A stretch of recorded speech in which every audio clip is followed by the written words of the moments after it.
the gist of that. A lot of the committees where labor and management sit down together and talk have become called joint committees, and as such, they get the perception that it's about a partnership. And what Charlie said is it's never a partnership. They own, we don't, and that in order to proceed in really representing workers in these kinds of committees, you have to think of them as bargaining sessions and do what you do to build power and have your own agenda. And in many places, at least in this country and other countries as well, these committees are called joint committees. And what Charlie said is never call it a joint committee. Call it a labor management committee, because when you call it a joint committee, it suggests that there's a partnership that really is problematic in terms of thinking about how to deal with management. So what I wanted to do in this session is take stock of where things are at with the Blame the Worker programs in rail and the behavior-based safety programs. And from what I see in my work, which is with, it's worldwide with many unions, that the Blame the Worker practices are stronger in rail than they are in just about any other sector. And the suffering that rail workers have been under is worse than in any other sector that I've seen. Things have changed over the years in terms of at least some awareness about the problems with these programs, and I was just trying to do a short inventory of where I've been asked to make presentations in rail.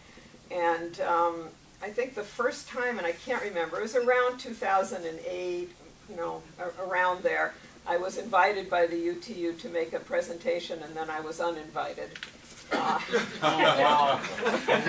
Made your plane reservation. But then finally, the next year or two after that, maybe it was 2009, I did get invited to do a workshop on fighting Blame the Worker behavior-based safety programs. I believe it was in New Orleans with the UTU, right? It was some little... Yeah, I think it was. Yeah. And then 2011, University of Iowa had a conference on safety in rail, and I got to make presentations there. In 2012, the UTU invited me to do 2 keynotes at their regional meetings with like 600 or 800 people. One was in Memphis, one was in Portland, Oregon. And I was re-invited to do a workshop for them, same subject, in 2013. This year, I was invited by the Teamsters to do a presentation at their headquarters for a lot of their different divisions on problems with Blame the Worker behavior-based safety programs. And I've been invited by the BLET. There's a meeting of chairman, legislative, something. It's a meeting in Indianapolis that I'll go to on June 1st and do a short presentation. State legislative. Right. Okay. So what I want to say about all of this is, first of all, it would not have happened without you. It would not have happened without the RWU and the work that you've done in kind of building the base for this. I think it would be wonderful at some point if the different rail unions came out with resolutions like we've seen in the non-rail sector at conventions which have spoken out against Blame the Worker and behavior-based safety programs. And hopefully at some point that'll happen. But it's not going to happen, that top-down stuff is not going to happen with the bottom-up, and I think you're the heart of the bottom-up, so keep doing what you're doing, because I think it is having an effect. And I want to understand right now what's happening in your locations with kind of the family of what we call blame the worker or behavior-based safety programs. The first of these is the incentive program, where workers get some kind of prize or cash or t-shirts or trinkets if you've gone, so many days without a FRA recordable injury or a lost time accident or something, or there's an award that's involved. Who is dealing with any of those kind of funky prize programs? So what do you get? Well, last year, if we had less than 15 injuries per the year, and we reached under our actual railroad, because they own I think 20 railroads now. We get cash bonus. We're supposed to get. They promised us all kinds of stupid shit. Right. Last year for our winter bonus, they gave us these funky, junky clocks that came broke, and I actually sliced my hand open, taking it out of the box. There's a story. So it's right twice a day. Our Christmas safety award. They gave us each a $20 safety check. After taxes, it was like $16. They gave us a Thanksgiving bonus. They gave us each a $5 gift card to Walmart. But make no mistake about it. Even these trinkets do keep people quiet.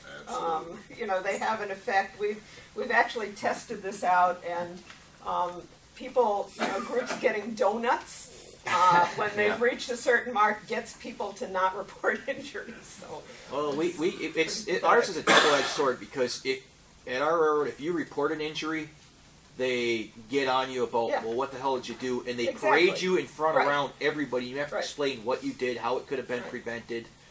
Not to get too in-depth, but we had a conductor this past winter.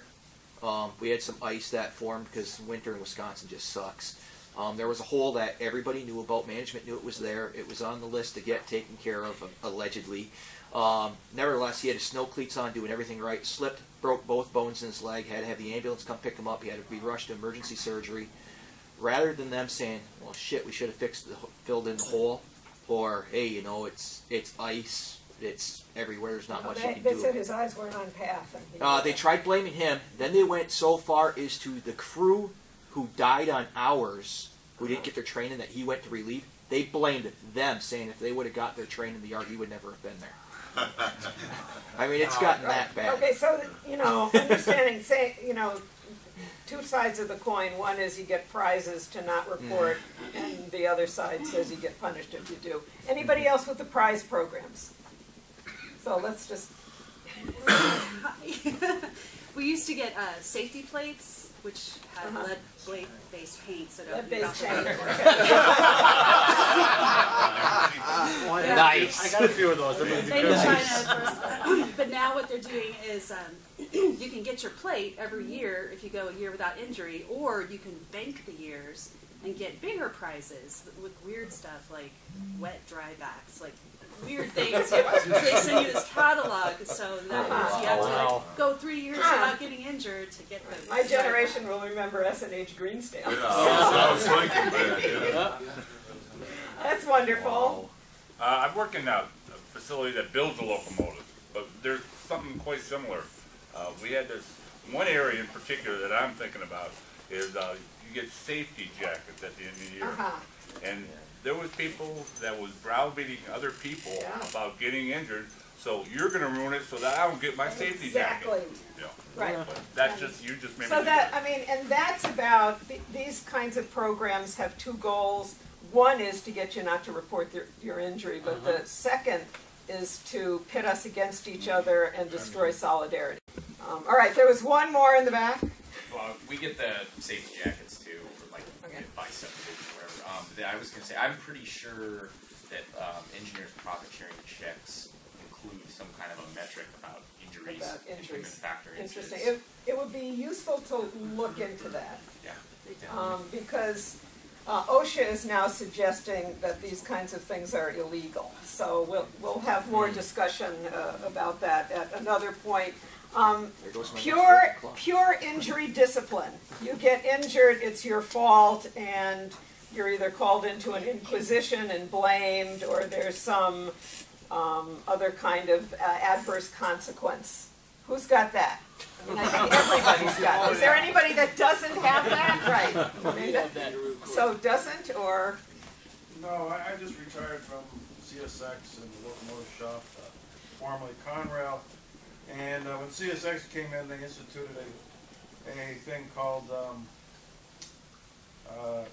incident review or something like that, which was your peers would sit down with you and go over the injury. I was part of an agreement made with Yes. all the unions. And the argument was that there's only one paper filed on it, and there was no adverse consequences from it aside from meeting with your peers and trying to come up with a solution as to what happened. I argued at the time that this was really the beginning of progressive discipline. They tried to deny it. Our tactic in dealing with it when I was local chairman was try to make the meetings as long as possible, order pizza, and come up with solutions that management wouldn't like. Yeah, yeah. But because what tended to happen with these things is some of the other union people would, I just call it having a meeting behind a post. You know, just get it over with, you know, Right. blah, blah, blah.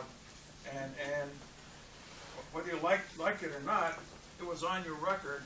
The paper stayed there in your file for a year, and you weren't going to keep getting these reviews forever. You know, if you Yeah, had at some 3 or point. 4 of them, Right. boom, you move up to the next point in progressive discipline. So that's one thing that they tried.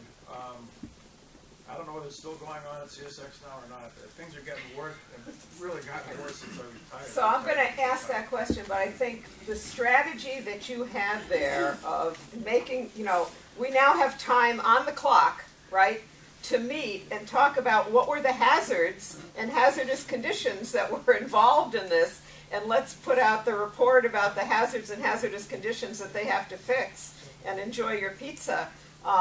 Would be wonderful, and you know, the part of that is trying to then get everyone on that page, right, to see it that way.